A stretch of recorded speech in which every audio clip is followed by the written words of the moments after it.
advancements in globalization and information technology. The work environment of today no longer relies on outdated methods where the tasks were isolated and static. Instead, businesses today operate in a more interconnected global environment facilitated by technology that impacts how work is done. As a result, the structure and design of offices have evolved. Therefore, the office manager has to carefully plan and segment various departments and equipment scientifically to optimize operations. In the modern office settings, the way in which different tasks are carried out and how employees work together is no longer a matter of simply placing a desk in a room. Office administration has to pay careful attention to the allocation of space within the office to ensure that each section of the organization works smoothly. Coordination between different sections, departments, and roles within the company is essential for business to run efficiently. A crucial aspect of office management is ensuring that the layout is well thought out and logical. Improper arrangement of furniture and space leads to wasted time, energy, and higher operational costs. A bad office design can lead to significant problems such as employees wasting time due to poor placement of furniture or equipment and unnecessary energy expenditures and higher operational costs. On the other hand, a proper designed office layout can boost or promote work efficiency and it helps employees achieve personal goals.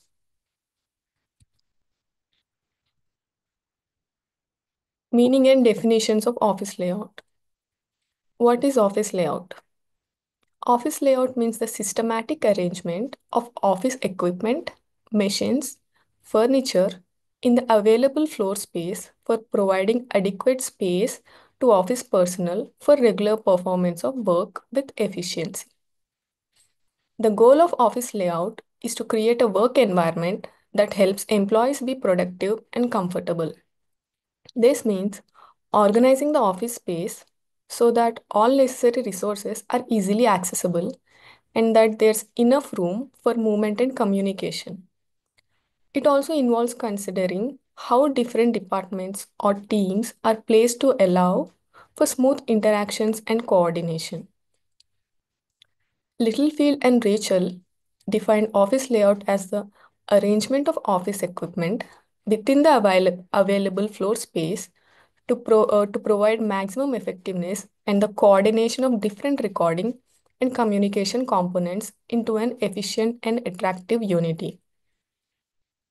According to Hicks and Place, office refers to the arrangement of work stall in the space involved so that all equipment, supplies, procedures, and personnel can function at maximum efficiency. Thus, office layout may be considered as establishing a proper relationship between two major material components of the office, the equipment and the space. It also refers to the scientific and systematic arrangement of facilities inside an office. It allows placing different resources such as furniture, machines, and equipment at an appropriate location. It allows the free flow of work and free movement of an employee at workplace. Need for a proper office layout. Why is a proper office layout important? There are various reasons for having a proper office layout. An efficient layout of an office can be designed only by the chief executive, who has to consider matters such as space availability, number of employees designation wise, volume of work, nature of work, types of machine and equipments used, flow of work, and physical appearance. The following reasons highlight the need for a good office layout. It impacts employee morale. The design and layout of the office significantly affects the morale of employees. A comfortable and attractive office helps employees feel valued and increases their job satisfaction. When employees feel that their work environment is pleasant, they are more likely to feel motivated and engaged in their work. The layout isn't just about furniture. but also about how employees interact with each other and the overall office atmosphere. It impacts efficiency rate. An office layout that promotes comfort and ease of movement, it naturally leads to higher efficiency. When the office is well organized, employees spend less time searching for resources or dealing with unnecessary distractions. This helps organizations for the task to be completed faster and more effectively. In contrast, a disorganized office layout can lead to delays, missed opportunities, and mistakes, which can reduce efficiency. It impacts task performance. With the rapid advances in information technology, the ways tasks are performed have evolved. Old office layouts may not be suited for modern tasks that require collaboration, digital tools, or flexible work arrangements. An office layout must be updated to keep pace with these changes, ensuring that office space supports the new demands of the workplace, including accommodation, advanced technology, and evolving work practices. Accommodates changes. Modern workplaces are dynamic, and their needs can change over time due to growth, technological advancements, or shifting business goals. A flexible office layout is important because it allows for changes without causing major disruptions. Whether it's the addition of new employees, changes in technology, or shifting departmental priorities. A good office layout can accommodate these changes efficiently. Increases productivity. A scientifically planned office layout helps in the optimal use of space. This ensures that resources like furniture, machines, and equipment are arranged in a minimize wasted time. Are arranged to minimize wasted time. When work can proceed without unnecessary delays or interruptions, employees are able to complete their tasks more quickly and with fewer obstacles. Additionally, having workstations organized in a way that promotes easy access to necessary resources, it speeds up the workflow and leads to higher productivity. Facilitates supervision. Good office design places supervisors closer to their teams, making it easier for them to oversee and manage daily activities. It promotes immediate interaction between supervisors and employees, allowing them to address issues or concerns in real time. This reduces delay in problem solving and encourages smoother communication within the team. It also makes supervision more effective by ensuring that leaders can monitor their team works more closely. Effective use of equipment. Properly placing office equipment is crucial for maximizing its efficiency. For example, noisy machines like printers, they should be placed away from the areas that require silence or focus. Equipment should be positioned where it is most needed and used, reducing unnecessary movement and ensuring that resources are used efficiently. Additionally, this helps in managing power consumption and prevents equipment from being underused or overused. The advantages of a carefully planned office layout, it goes beyond just improving efficiency. A well-organized office layout leads to several significant benefits like better goodwill, better morale, reduction of office maintenance costs, economic stabilization, efficient promotion, improved quality of supervision, optimal use of utilization of machines and equipment, and speedy interdepartmental communication. When choosing an office space, several factors should be taken into account. The office should have enough space to accommodate employees and equipment comfortably, and consider the local environment such as taxes, available services like internet, electricity, heating or cooling options for surroundings, and transportation links. The office layout has to be designed in such a way that it is comfortable as well as functional. Objectives of office layout. The chief objectives of office layout are effective workflow. The primary goal of office layout is to ensure that work flows in a seamless and efficient manner. This means The layout should be planned in such a way that work is conducted in a straight line from one step to the next. In an office where the layout is not planned properly, work can become chaotic with people moving in different directions, retracing steps, and having to deal with the excessive handling of documents. This leads to inefficiencies and delays. A well planned layout avoids this by organizing the flow of tasks in a logical sequence. Effective utilization of space. Space within the office must be used in a way that it is both functional and efficient. The space assigned to different departments or individuals, it should be sufficient for their tasks but not excessive. If space is wasted, it leads to higher costs, and if space is inadequate, it leads to cramped conditions that reduces productivity. In some public offices, especially in India, these objectives are often overlooked, and space is either too cramped or too spacious, leading to inefficiency. Employee comfort and satisfaction. The comfort of employees is crucial to maintaining a productive work environment. A good office layout should consider the comfort of employees by ensuring there is enough space for movement, access to natural light, proper air circulation, and easy access to essential equipment and materials.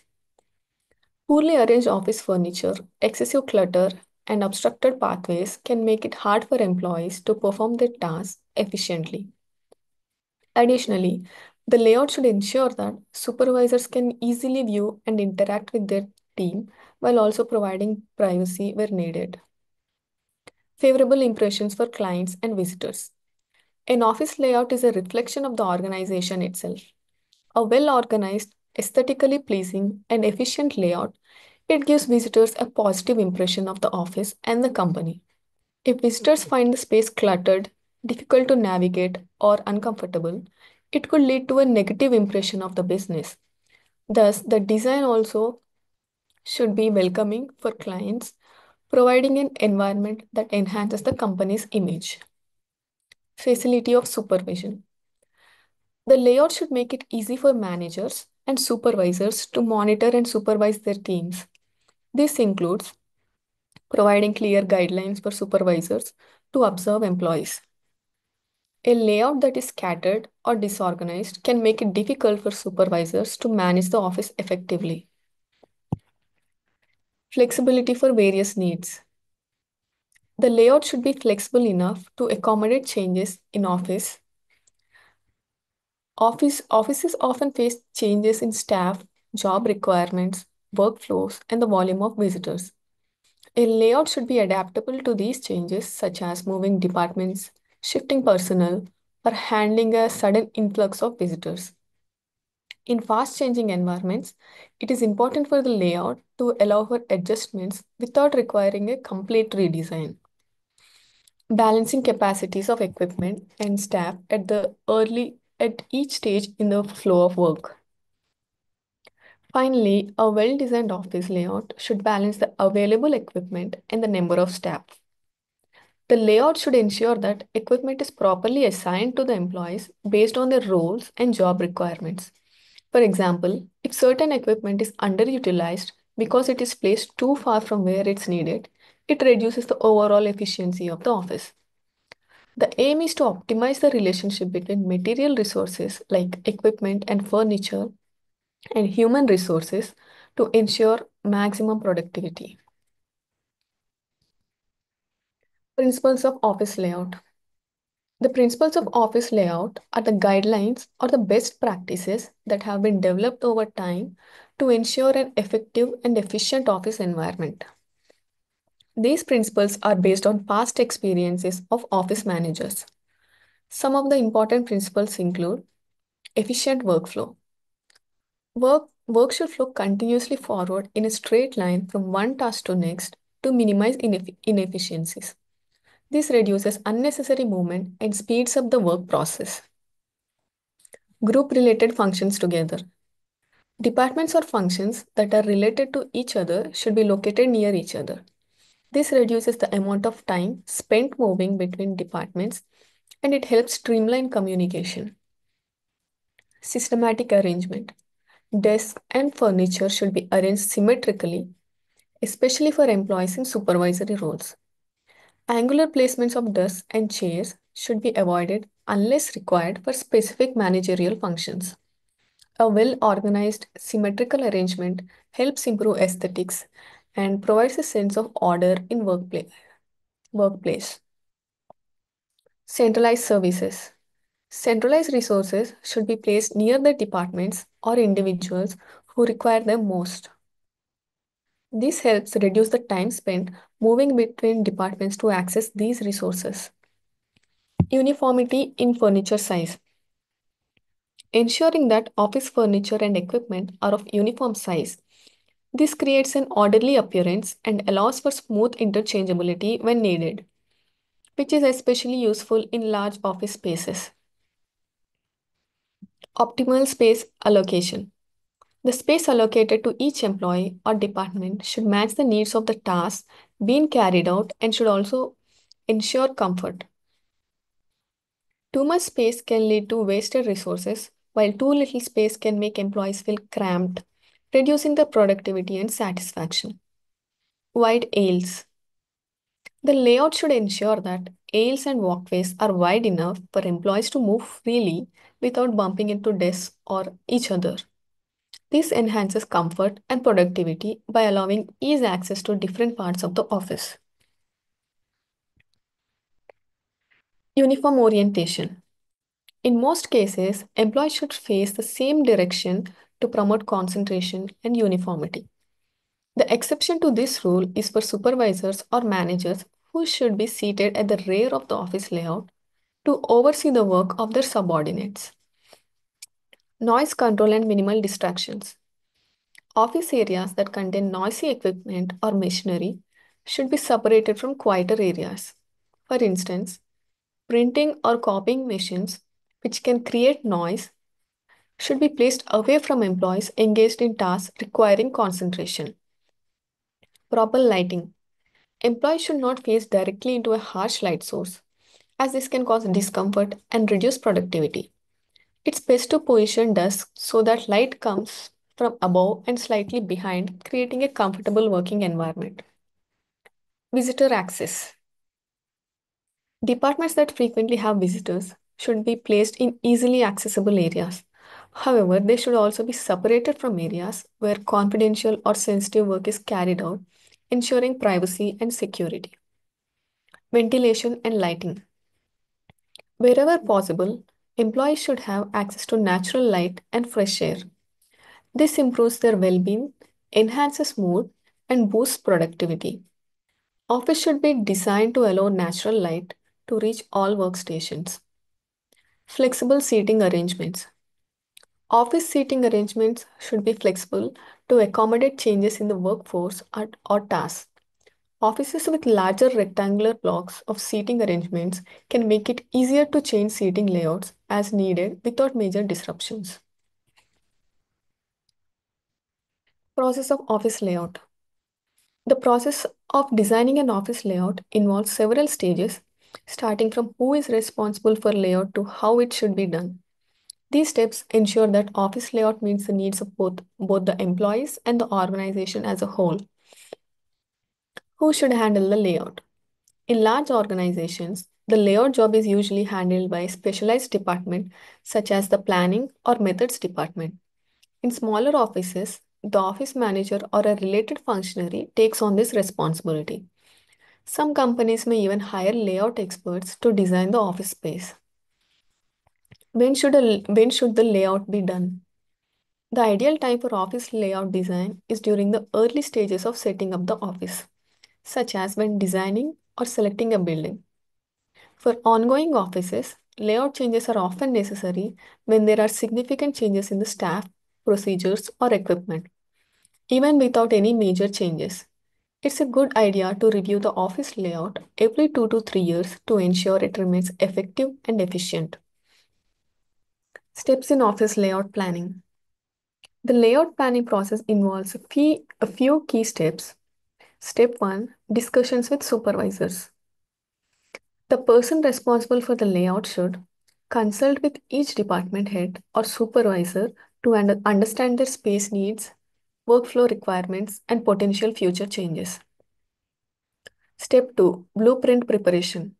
Using the available space, the person in charge should create a detailed, scaled drawing of the office, including all fixed features like columns, doors, and windows. Step 3, Tentative layout plan. Using templates or models, the layout planner should try out different arrangements on the blueprint, following the principles of good layout. The tentative plan should be reviewed and approved by employees who will be working in the proposed layout. Final layout plan.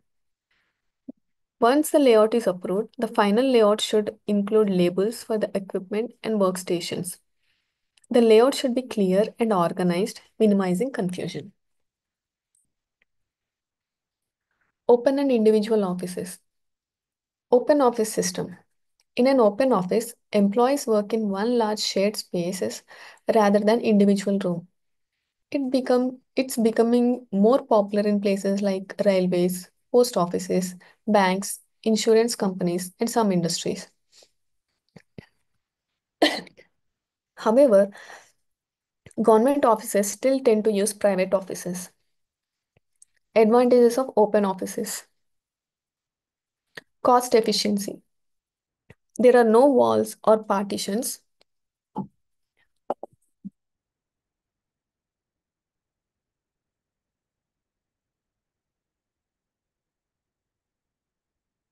There are no walls or partitions taking up space, so it's cheaper to build and maintain. Also, it saves on lighting and air conditioning. Better supervision. Supervisors can easily see and manage all employees in the open space. Flexibility. The layout can be easily adjusted when needed. Improved communication. Since everyone is in one large space, it's easier to communicate. Centralized services. Shared resources and expensive services like printers or servers can be centralized for everyone to use. Disadvantages of open offices. Lack of privacy. People can't work on confidential tasks or concentrate deeply because they are always visible to others. Distractions. With many people in one room, distractions can decrease productivity. Health concerns and risks. Infections can spread quickly in largely open spaces. Environmental challenges or inconsistent needs. Not everyone likes the same lighting or temperature, and an open office can't cater to those individual preferences. Reduced morale. Employees might feel less valued compared to those with private offices. While open offices are no longer as common for high ranking staff, they are increasingly being used for regular employees in many industries. Individual or private office system. In a private office system, each employee, usually executives or higher ups, work in private rooms with walls or partitions. This setup provides more privacy and is used for confidential work or tasks that require isolation. Advantages of private offices. Privacy. These offices are great for confidential tasks and allows employees to work without being disturbed. Prestige. Having a private office can make the worker feel more important and valued. Fewer distractions. Since there are fewer people, there are fewer interruptions and distractions. Healthier environment. It reduces the chance of spreading infections because fewer people are in close proximity. Disadvantages of private offices. Space inefficiency. Private offices use a lot of space, which could be better utilized, making them more expensive to maintain.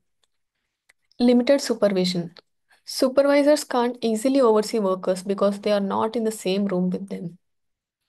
Poor communication or communication barriers. With walls or partitions, communication can be slower and more difficult. Less natural light. Private offices might not get as much natural light or ventilation. Inflexibility.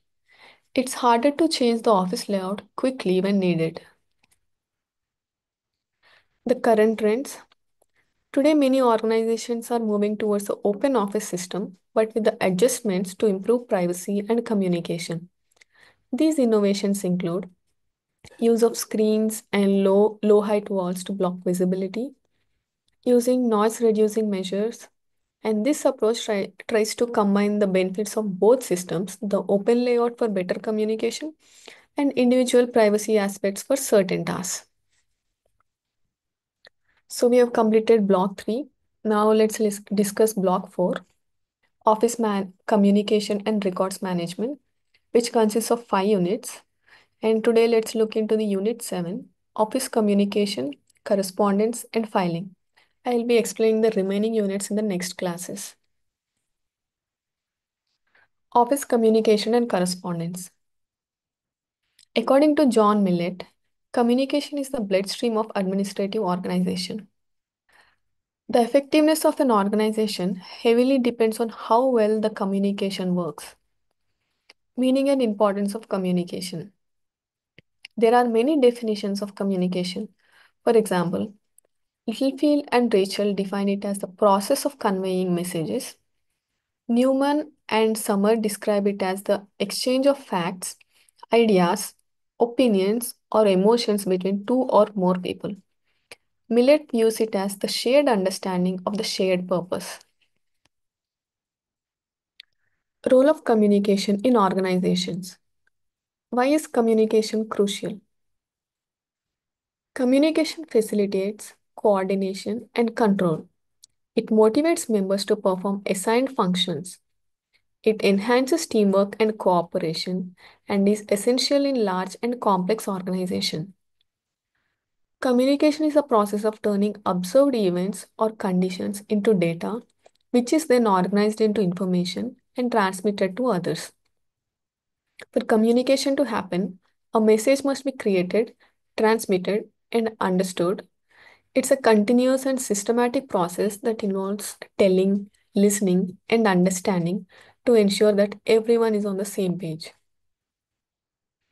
Communication as a management tool.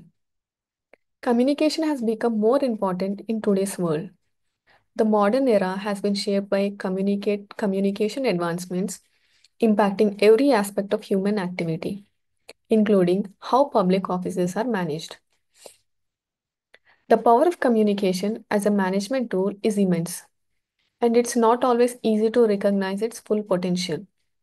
Communication is so vital that Millett called it the bloodstream of administrative organization, and Pifner calls it heart of management. Studies show that an average office administrator spends about 75% of their time communicating. Poor communication leads to inefficiency, and good communication improves participation and coordination. Positive and negative communication. Positive communication, it encourages action and continuity. It motivates employees and enhances efficiency, and it creates a shared understanding and cooperation. Whereas in negative communication, it causes stoppage or reduction of actions and it leads to misinformation and misalignment of goals. It can also create workplace tensions and misunderstandings. Without communication, even the best ideas will remain useless. If the communication is poor, even the most creative ideas won't reach their full potential. On the other hand, good communication helps create a shared understanding, it improves cooperation, and it also improves team spirit. Communication process. The communication process involves 6 steps, which are ideation, encoding, transmission, receiving, decoding, and acting. Ideation is the first step where the communicator, who is the sender, thinks of the ideas or content to be communicated. The ability to think of clear and relevant ideas is crucial in this step. Encoding. This is when the ideas or content are turned into words, symbols, or gestures that can be understood by the receiver. If this step is not done carefully, the message might get misinterpreted, leading to misunderstandings. Transmission. This is the actual sending of the message from the sender to the receiver. Transmission can happen through various means like visual, auditory, or audio-visual methods. To be effective, the transmission needs to be complete and clear. If the transmission is faulty, the message might lose its meaning. This step can be direct between two or more people or mediated through tools like emails or phone calls. These tools must be functioning properly to ensure the messages reaches the receiver. Receiver. In this step, the receiver gets the message. Effective communication here means the receiver understands exactly what was intended. Sometimes there's a gap between the sender's intent and the receiver's understanding. This can happen if encoding was unclear, or if the transmission was poor, or if the receiver was not paying attention. Decoding. The receiver needs to interpret the coded message like words, symbols, or gestures. This is called decoding. For communication to be effective, the decoding must align with how the sender intended the message to be understood. If there's a mismatch, the message might be misunderstood. Acting. The final step in the communication process is taking action based on the message. Communication always aims to provoke some kind of action, whether physical or mental. Without this action, the communication process is incomplete. Often, this action leads to new ideas, starting the process all over again. Each of these six steps play a vital role in making sure communication is effective and that the message is understood as intended. When done well, communication helps in accomplishing tasks, solving problems, and ensuring that everyone is working towards the same goal. Types of communication. There are several types of communication. They can be categorized according to relationship, level or direction, means, space, and type of media. Now let's discuss this one by one. Relationship. Communication may be categorized into formal, informal, and semi-formal on the basis of relationship. Formal communication happens between people with official relationships like a manager and employee or through official channels like company memos. Informal communication, it happens between people who don't have an official relationship, and it often happens in a casual manner like chatting between colleagues. Semi-formal communication, it happens between people with official roles but not in an official capacity like co-workers discussing work casually. Level of direction of transmission. Communication could be transmitted vertically or horizontally. Vertical communication. This happens between different levels in the organization. It can either go upwards or downwards. Upwards is when employees send reports or requests to their superiors. And downwards is when managers give instructions or orders to employees. Whereas horizontal communication occurs between colleagues at the same level and is used to coordinate tasks or share information. Means. On the basis of means, on the basis of means used for transmission, communication may be categorized into written and oral types. Written communication includes letters, memos, and reports. It's used for formal and long distance communication, and it's better for record keeping. Oral communication. It involves speaking and can happen in person or through devices like phones or intercoms. It's quicker and more personal than written communication, but not ideal for keeping records. Space. Depending on the space where the communication occurs, communication may be internal or external.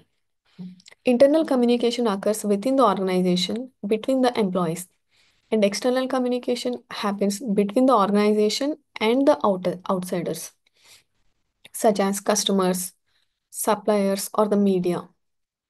Methods include phone calls, emails, or letters. Based on media, on the basis of media employed, communications could be auditory, visual, or audiovisual. Auditory or communications through sound, like radio broadcasts. Visual communication is through images like printed notices. Audiovisual, it combines both sound and images, such as TV shows or videos. This is often considered more effective, but it can be expensive.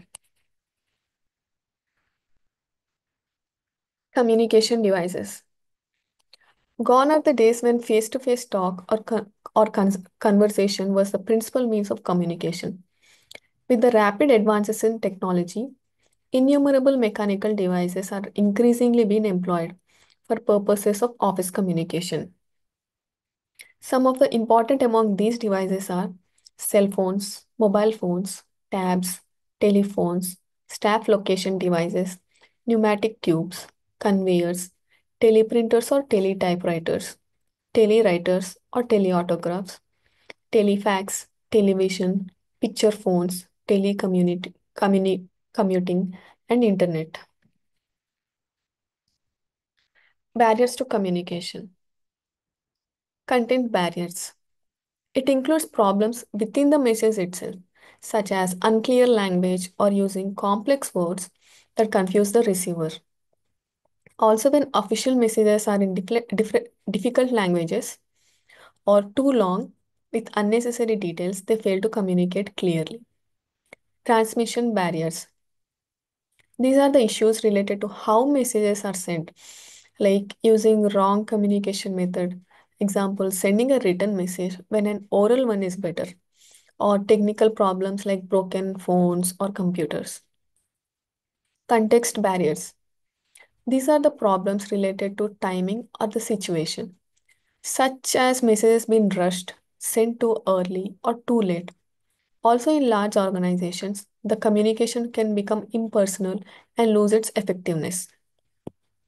Human barriers. These are caused by people's abilities or attitudes. This can include poor communication skills, misunderstandings, lack of attention, or people being unwilling to share information due to personal reasons or introversion. Guidelines for effective communication. Some important rules for effective communication are clarity. It means to maintain clarity by keeping your message clear and easy to understand. Economy means to keep your communication short and to the point. Contextuality. It means to make sure your message fits in the situation. Timeliness. Maintaining time is important to communicate. Correctness. Your communication should be accurate and reliable. Authenticity. The communication should be trustworthy. Consistency. Messages should be consistent, not contradicting each other. Acceptability. Your message must be accepted by the person receiving it. These principles help ensure that communication is effective and helpful to everyone involved.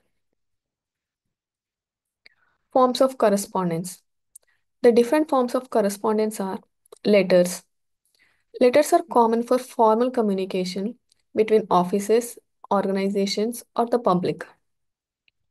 Demi official letter. It's a very personal, less formal letter between officials. It uses a friendly tone. Memorandum. It is used for internal communication to share information written in the third person with no formal greetings or subscriptions. Office orders. Office orders are used for decisions affecting the office staff only for internal communication. Office memorandums are used for communication between government departments written in third person without greetings. Unofficial note or reference. It is for seeking comments or clarification from other departments. Government orders. These are the formal orders from the government, usually regarding spending or staff changes. Notifications. Notifications are official announcements published in the government gazette, such as rules, appointments, etc. Resolutions are used for public announcements of government decisions or committees. Circular is a message sent to multiple people, usually within the same organization. Endorsement. Means sending a copy of letter to another office, indicating it on the original document. Telegrams and telex are used for urgent communication, and other forms include express letters, wireless messages, and press releases to inform the public about government decisions. In all cases, the communication must be clear and easily understood. So, in the next class, let's discuss units 8 and 9. So, if you have any doubts, please ask me.